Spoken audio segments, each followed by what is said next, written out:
Okay, brilliant. Right, well, welcome everyone.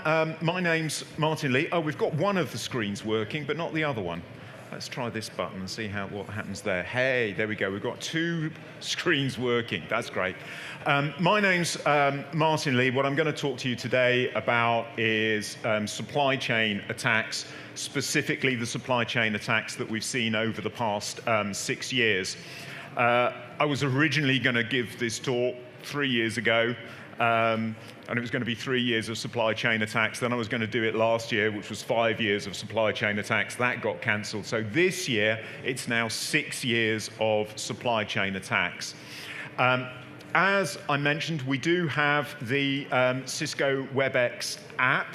So please think about using that. There is the link to the chat room in that, which I'll be monitoring. I've also got the link to to the Amazon page for my book on that, which is pretty cool, which at least I think is pretty cool.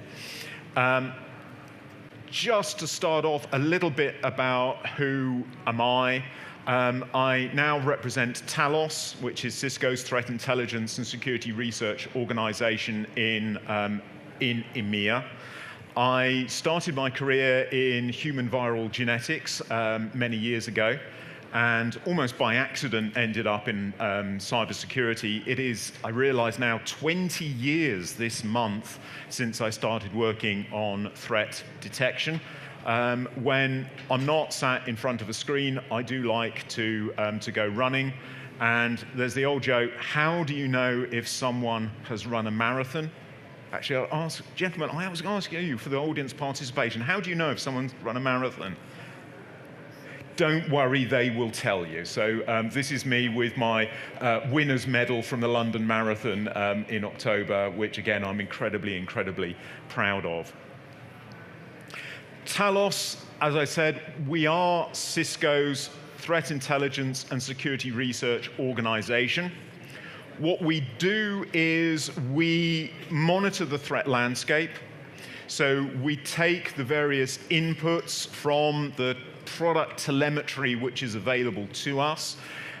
Where we are as part of Cisco and where we sit within the internet ecosystem, we believe we have a breadth of visibility of the threat landscape which is completely unparalleled. We don't believe anyone else has that breadth of visibility that we do.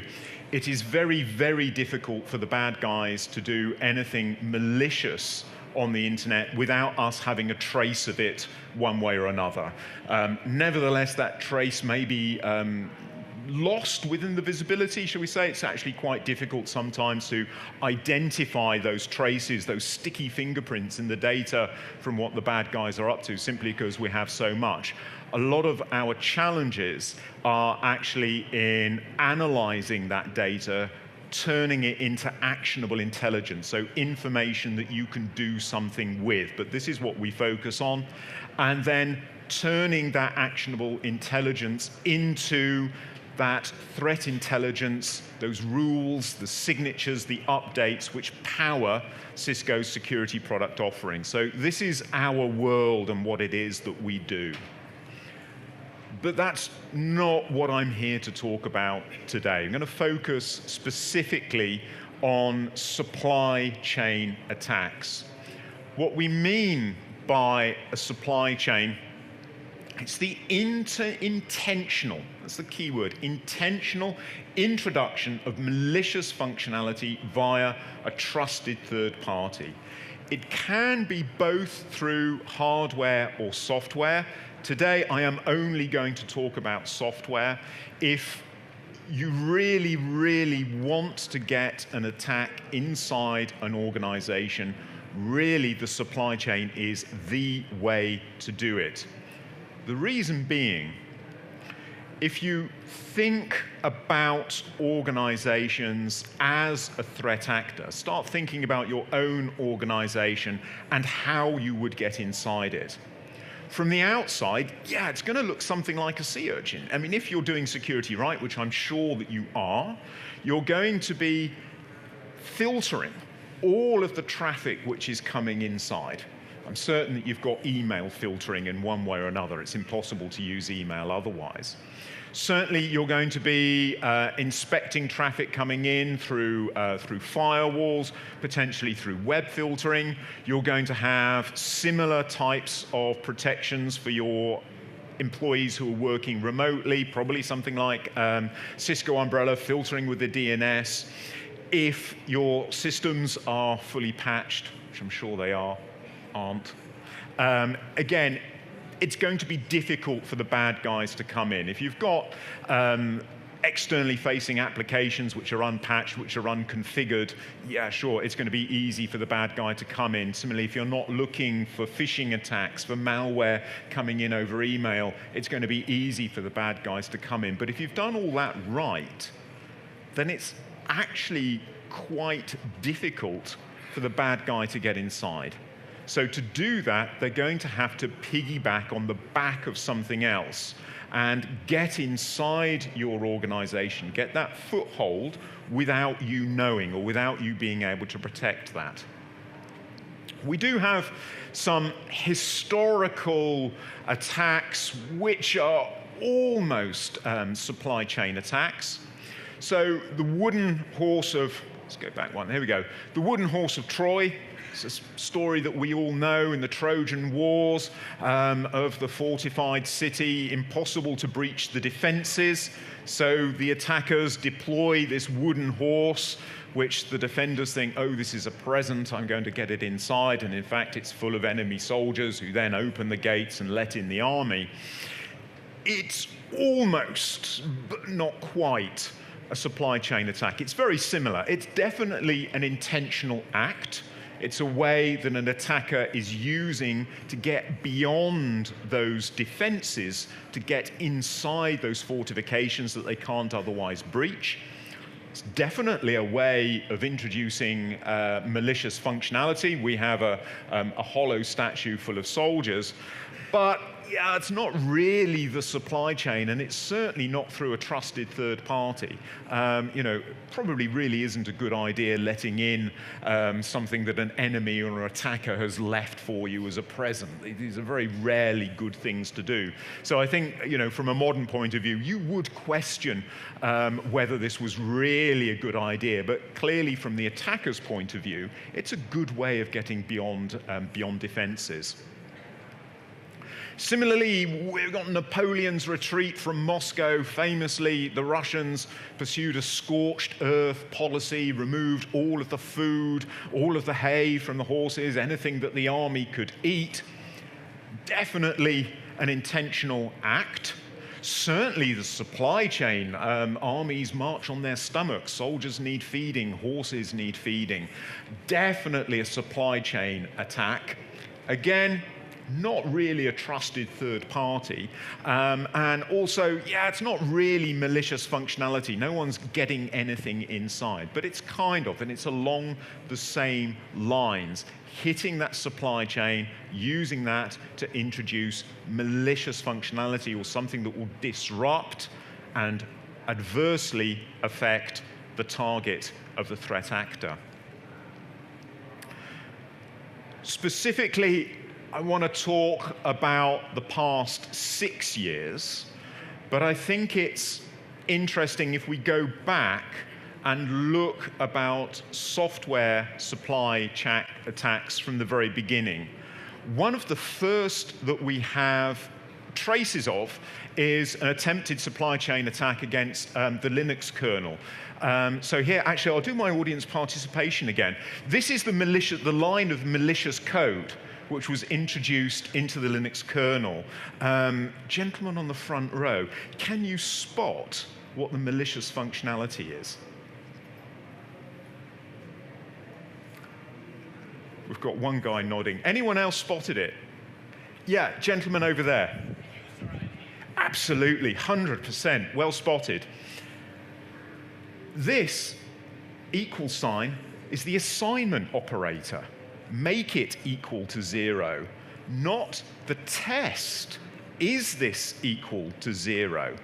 So this one line of code, if you can execute that, if you know how to execute that code, we've got a privilege escalation because it will set you as root. Simply because we're missing that double equals to make it a test, we're making an assignment operator. Absolutely beautiful from the threat actor's point of view. If you can get that in the Linux kernel, find the tests to operate it, you instantly become root. Now, one of the ways that we talk about finding supply chain attacks is through code review, that we get peers, software engineers, to review the code. Here we are, we're an audience of about 200 people, and we've got 2 that have spotted it. Maybe that's not really going to work. In any case, this particular attack didn't get very far. The reasons being there was actually a lack of approval audit trail. It wasn't clear what process had been gone through to introduce this line of code into the kernel. That was very quickly identified. Similarly, there was a discrepancy between the 2 versions of the kernel, so someone had tried to slip this in, hoping that no one would notice. In fact, the way that it was done, it failed on that point, so it was identified quite easy. But this is the type of thing that we're looking for. This is the type of thing that we're talking about when we talk about supply chain attacks.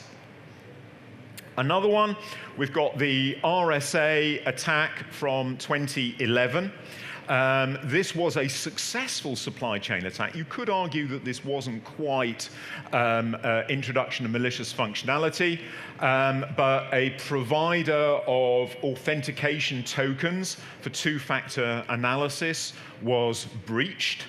The seed for the cryptographic algorithm that would generate those magic numbers allowing you to gain access to 2-factor authentication was stolen. That allowed the attacker to predict what those 2-factor authentication numbers would be, and then that was then used subsequently to compromise a defense contractor. So there's been a lot of thought and investment put inside of this attack, but if we're putting all of our defenses into 2-factor authentication and actually relying on this to be a foolproof way of authentication, no, our bad guys are thinking about this, and with enough resources and enough planning, you can get inside. Another example from 2012. This is kind of a supply chain attack. Certainly at the time, this was considered a supply chain attack. Now, where are we, 11 years later, we might question it. In any case, the domain controller of energy supplier was compromised, and it was used to distribute a malicious wiper software. In fact, this was the first wiper attack that we came across through a system update, as a group policy update through the compromised domain controller.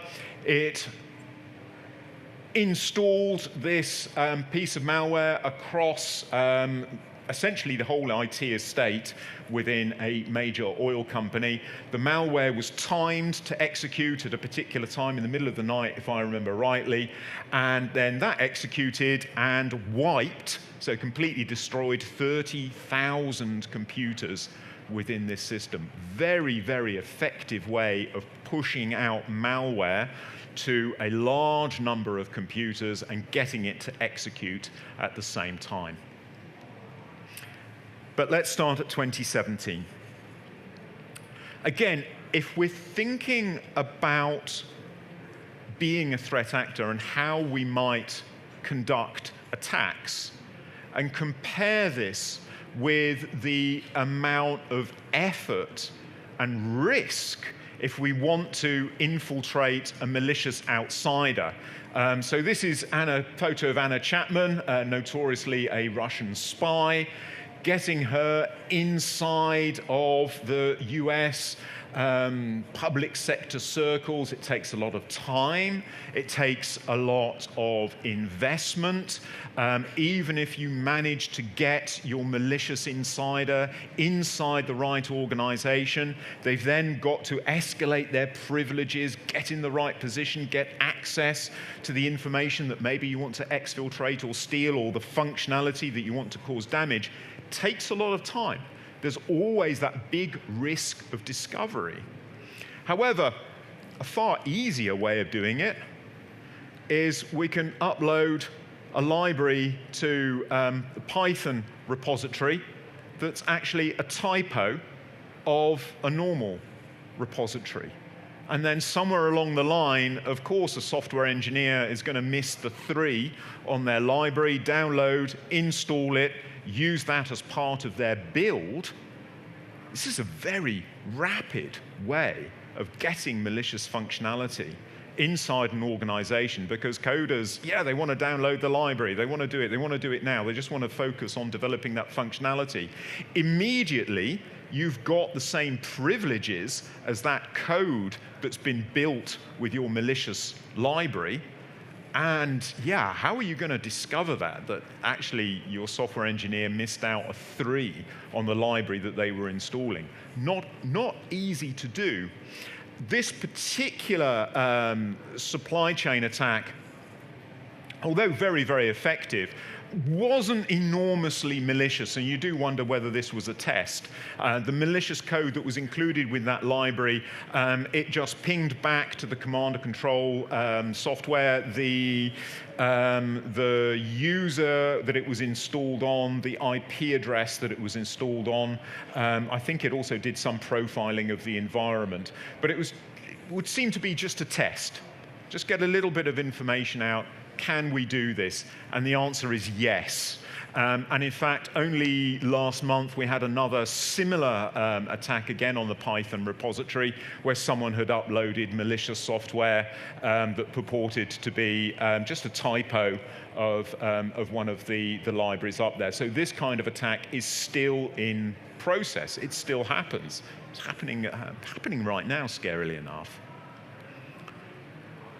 Possibly the most famous supply chain attack certainly remains the world's most destructive cyber attack is NotPetya, also from 2017. Actually, if I mention the word MEDOC, has anyone heard of MEDOC? If you put up your hand if you've heard of MEDOC. Okay, one person. Oh, how interesting. Okay, so the cause of NotPetya was specifically a supply chain attack.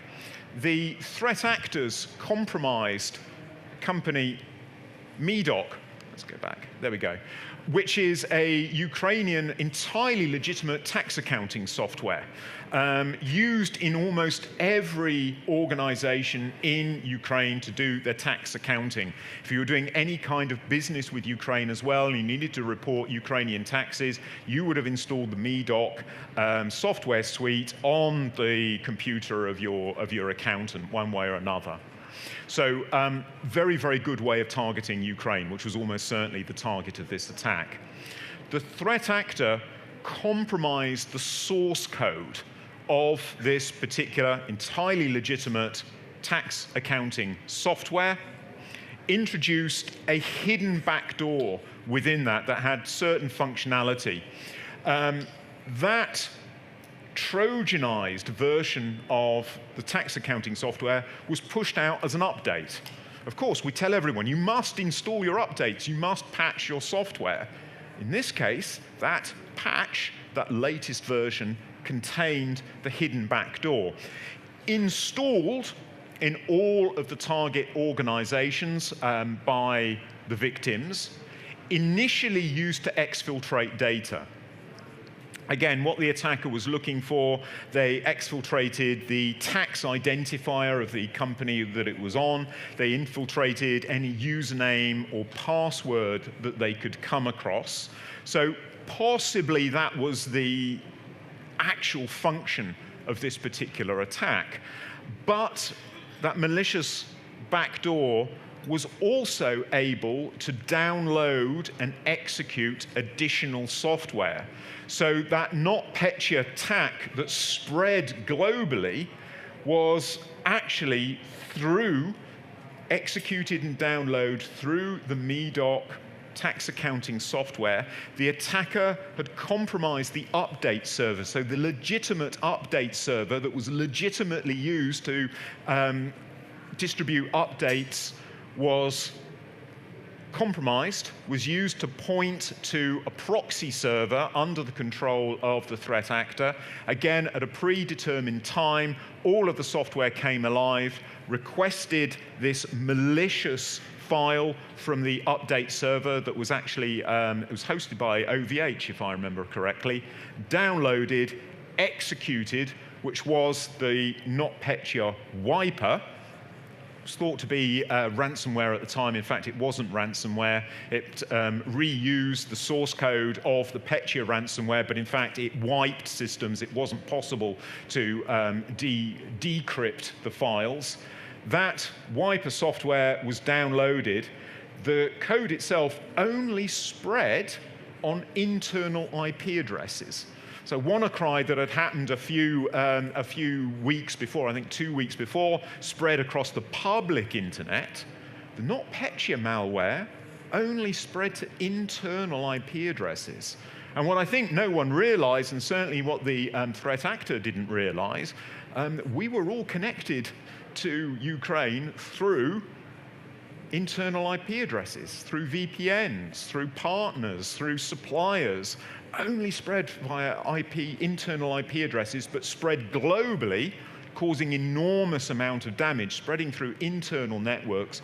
All of that damage globally outside of Ukraine was almost certainly collateral damage. We were all collateral damage in a, well, cyber war which is continuing. Nevertheless, a lot of effort having gone to that attack and ultimately proved to be absolutely devastating. In the same year, and actually not long afterwards, we discovered the CCleaner compromise. Again, another supply chain attack. We actually discovered this based on additional functionality that we'd added to the what's now the Cisco Secure Endpoint Protection to specifically look for the presence of hidden backdoors. Whilst we were beta testing it in our beta test customers, it kept triggering on CCleaner, which is an entirely legitimate, high reputation systems administration functionality. Initially, we thought this was probably a false positive and started looking into it in more detail. And then we identified that, in fact, this wasn't a false positive, and we'd identified a supply chain attack quite early on. The threat actor had stolen TeamViewer credentials, which allowed them to get inside the software publisher and compromise the build server. Again, they were able to introduce malicious functionality, a hidden backdoor into that code. Systems administrators throughout the world were downloading CCleaner, entirely legitimate tool. Unbeknownst to them, they were downloading and installing that hidden backdoor within their organization. That backdoor would exfiltrate information profiling the system that was installed on, would store it in the command and control server of the threat actor, and then would pick and choose who they wanted to download and install that second payload on. And included on the list of organizations that they wanted to hit was Cisco. I'll hold my tongue there for a moment.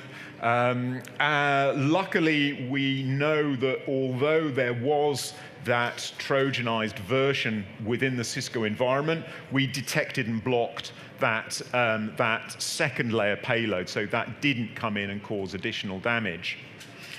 We were fortunate enough to actually get a copy of the command and control server, so we could actually look in more detail at what the threat actor had done. In fact, their command and control server was PHP code over a MySQL database, so really like Website 101. Every time they had their Trojan on an end user, they would get back information about that, which they stored in their MySQL database. That database got so big, it actually crashed the disk. The disk ran out of space.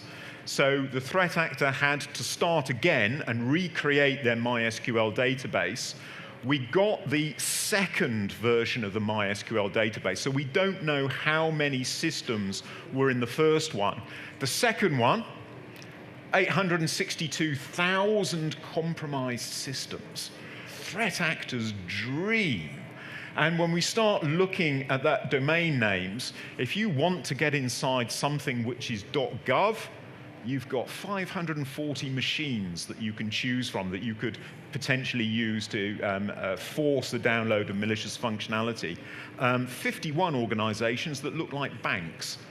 Again, very, very effective way of getting your functionality out there. Luckily, in this case, we were able to identify it and resolve the situation. But really proving to our threat actors the utility of this kind of attack. So as we move on to 2019 and 2020, we have the SolarWinds attack. Anyone remember this?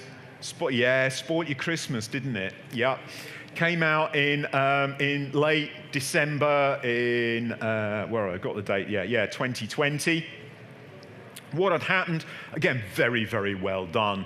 SolarWinds Orion network management software, widely used to monitor networks and manage them. Threat actor had introduced new functionality, new DLL into the source code. Very, very well disguised, looked entirely legitimate. The name of that malicious DLL was consistent with the naming of the legitimate parts of the software. The command and control infrastructure as well, the command and control network connections, again, looked like legitimate network traffic generated by the legitimate software. Potentially 18,000 or so customers that were impacted. We've got a very, very clear timeline of this. Again, very interesting to look at this. I think it gives away a lot of information about how the threat actors conduct their attacks. We've got that early level of incursion in January 2019. When the threat actor was first able to get inside, or first traces that the threat actor was able to get inside. August 2019, only by then are they setting up their command and control infrastructure. So they're taking their time, doing it correctly. Once they've got that command and control infrastructure set up, they're doing testing. Heavens above, very, very professional in way of software engineering, doing the right unit tests, making sure everything's working. So we've got this almost 2-month period where they're doing trial runs, testing, making sure that this works, and then it's not until February 2020 that they're deploying that malicious backdoor with the malicious functionality. Clearly, eventually, after 6 months or so, 5 months, they've achieved their objectives. They've done what they set out to do. They're removing that backdoor, and it's then another 6 months before the incursion is identified. So very, very successful for our bad guy here. We know partly what it was that they were after. They were able to steal the tokens to get past that 2-factor authentication, to get at more valuable information behind it. We know that their command and control server was using DNS to exfiltrate data. Again, I think as network administrators, we tend to forget the ability that you've got to be able to exfiltrate data as DNS. Not necessarily a system that we're going to filter. Certainly not something that we can block, but the DNS protocol is very effective for exfiltrating information. We've got, again, second stage payloads that are able to be installed. And also they were going to the effort of making sure that those command and control systems that they were using were in the same country as the victim. And again, sometimes I have people coming to me and saying, well, if I limit my outbound connections to my own country, surely that gives me some protection. Yeah, no. Doesn't, because the bad guy can always be in your own country. So bringing us forwards into 2021, and we have the Kaseya VSV. This is notable because this is the first time that we've seen a criminal threat actor using the supply chain. All the previous attacks we're assuming, or at least we're attributing them to nation-state threat actors because it's something that requires a lot of investment, a lot of time, a lot of money. Typically, we tend to think of criminal threat actors as being more impatient than the nation-state ones, less resources available to them. Not always true. So Kaseya VSV was used frequently by managed service providers to manage systems which are under their control. The threat actor was able to identify a vulnerability in the management system of that system and use that to push out ransomware to the systems that were under control. So kind of reminiscent of the type of attack that we saw with Shamoon in 2012. The impact was massive. Again, from the bad guy's point of view, if what you're trying to do is get ransomware into the heart of organizations, bring them to a halt so you can demand the ransomware for them, very, very effective. It was able to shut down a large number of organizations globally, not just regionally. And we've got some wonderful quotes, I mean, incredibly sad quotes, about things such as local government in the States that was absolutely, completely shut down due to this ransomware. And of course, if you are this kind of organization, there's going to be a lot of pressure to pay the ransom and to get everything up and ready quickly. It's a different case if you've got ransomware on just about everything within your organization versus if you've got ransomware on a single system. It might be a vital system, but at least you might be able to focus and recover that from backup. If you've got a small IT department and you have ransomware everywhere, that's going to be quite difficult. Bad guys know that. They know that this is a strong pressure to pay, and that's why they're looking for this kind of attack. In terms of the timeline, yeah, the vulnerabilities, many of the vulnerabilities had been identified and had been communicated. The software publisher was doing the right thing, fixing those vulnerabilities. However, the bad guys know how difficult it is to do patch management and to get the right patches to the right places in the right time. So all they had to do was find a few unpatched systems and use that to push out their ransomware. Again, software publisher doing all the right things of trying to fix that and getting it out. Ultimately, I mean, let's face it, I think they had a lot of help here from the public sector. It's my personal opinion. But there was a decryptor which was identified for the ransomware and which was then distributed. In 2022, so where we are now, we still see supply chain attacks. They continue to happen. We have seen in Ukraine the GoMet backdoor, which was attempted to be infiltrated in the source code of a Ukrainian software development company that has been unknown, or it has been unnamed. We do know that it's a company that supplies software to the Ukrainian government. Again, we're likely to have state-sponsored, Russian state-sponsored threat actors behind that. In this case, again, this was an attack that was identified and was able to be neutralized before it caused harm. Nevertheless, the threat actors are still trying. They will continue to try because it's a very good way of getting inside organizations. Log4j, again, spoiled everyone's sort of end of Christmas last year. You can argue that this isn't quite a supply chain attack. It also kind of is. Obviously, software package, which is very, very widely used. I think when this hit, really nobody really expected how widely used Log4j was. Even if you didn't use it within your own software, you almost certainly had a software package somewhere that had Log4j.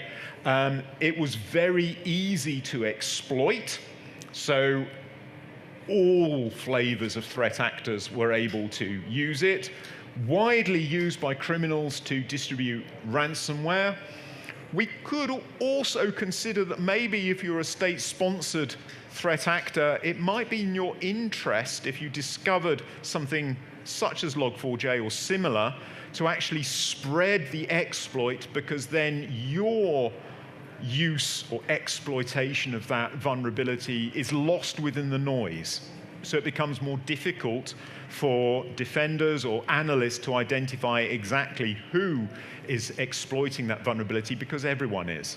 So potentially for sophisticated threat actors, it's almost sort of crowd or herd protection. They can lose themselves in the noise of exploitation of very widespread vulnerabilities such as these.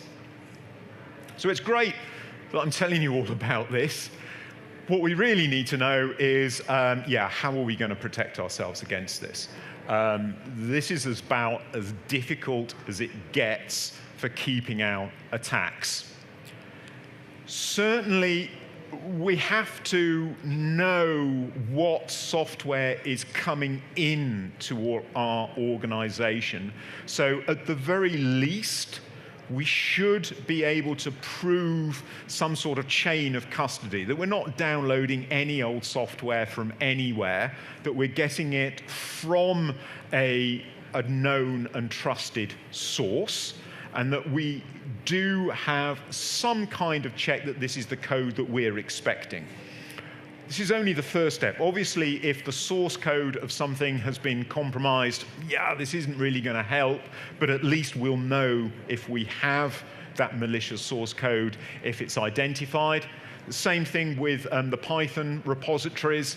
We're downloading it from the right place, so we know that it's come from. It's not keeping out those vulnerabilities, but at least when it is identified, we will know that we have that malicious code in place, which is already a good thing. We would really, really like to know that the organizations that we're downloading software from or we're acquiring software from meet our security requirements. At the very least, that they have a baseline of security, which is being done in-house, which meets our own standards. Also, we really want to know that we have a manifest of the code that's downloading, so that if they are including something like Log4j or an open source library or something that becomes compromised or has a vulnerability, we can then identify that. In the real world, this is never going to happen. I mean, what are you going to do? You're going to audit Microsoft? You're going to audit Cisco? No. There has to be some level of trust here. Maybe if you are a very, very large organization and you're acquiring software from smaller companies, you could say, okay, we need you to be compliant to a certain standard, and we want to have a certificate for that. However, compliance is very difficult, is very different from being completely secure. And in all of these cases, these have been very reputable organizations that largely were doing security right, but the threat actors with the right focus and time were able to get inside. So also, given that we have to accept that we're not going to be able to keep all of this malicious functionality out all of the time, we certainly want to think about the privileges that we're allowing software to have. No, it doesn't need to run as administrator all of the time. If we can have it working in its own, with its own privileges that are necessary for it, but minimizing that, if there is malicious functionality in there, then we're minimizing the damage that it can do. The same with network access. Does it really need full access to everywhere? Can we restrict it just to its own update server, potentially? Can we segregate our network so that we're minimizing exposure if a piece of external software gets compromised. Again, this is really just good hygiene, segmenting our networks so that we're minimizing the consequences if something does go wrong. We're jumping slides there. Come on, come back, come back, come back. There we go. Now go forwards. There we go. Right, we can, in certain circumstances, identify that malicious functionality. So this is what Threat Grid, which is now Cisco Secure Malware Analytics, found within the Trojanized CCleaner. And we have that line, that test which tripped, potential code injection identified. So we could find that there was something wrong in there. Similarly, the other, I mean, it's almost a mistake that the threat actor did. It did a lot of work in looking to see whether there was antivirus installed, whether it was, whether it was a sandbox running in a sandbox environment, whether there were anti-analysis tools running. All of this is very, very suspicious. It's a fairly strong indicator that code is malicious. So we can detect malicious code. This is not impossible. Nevertheless, yes, it does need quite a lot of work, and there will be false positives. It's not perfect. It was something that needs investigation and response, but we can do it. The other massive weak point for the bad guys is the command and control traffic. If they're stealing information, they need to exfiltrate that data. If they're issuing commands to those back doors, they need those connections to those command and control centers. This really is our bad guys' weak point. This is something that most definitely leaves traces in our networks, and we can use our networks as a sensor to identify anomalies, identify stuff that's wrong. If you have just had 1 gigabyte of communication with a DNS server that normally you're just sending a couple of queries to a day, yeah, there's something wrong here. You should really, really be looking at this. Again, there are going to be false positives. We do need to look for this. We need to have the right tools in place. We need to have that going to a security team that can triage this and do those responses, but it is not impossible. So, in conclusion, yeah, we are all reliant on the integrity of the supply chain. You know, we're all parts of society. We all rely on other people. We all rely on providers. Of course we do. We're always going to do that. We do need, for the large part, to trust our providers. We cannot be verifying everything all of the time. But we can identify those big exposures where we are very exposed to a single provider, and we can check that. Nevertheless, the bad guys do only need 1 install. We can make security and compliance part of procurement, that if we are purchasing software, knowing that actually those providers need to meet a minimum standard would be really, really good. However, again, let's be realistic. Of course, you're going to be using open source software, which is never going to be tested against a security standard. And of course, I'm sure if you've been involved in compliance, achieving compliance is very, very different from actually being secure. We can go out there and really aggressively harden systems. Check those configurations, lock everything down, restrict that network access. This is something that we can do in advance. We can also actively go out hunting now for incursion. That's signs of infiltration or of command and control traffic in our networks.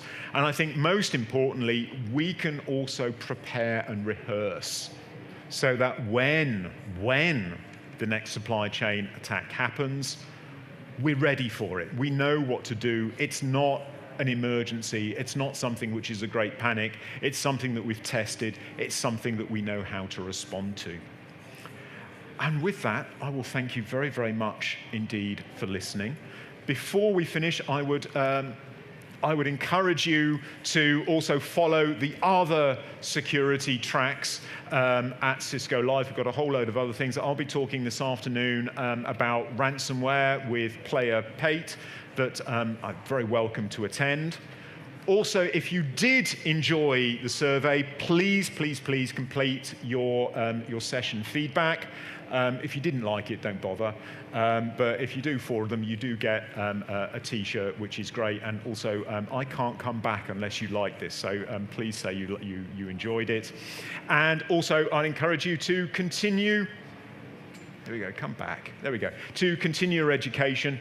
Look at us. We're also Talos. We've got a booth here on the floor. We've got my colleagues. We've also got my colleagues from Talos Incident Response who would be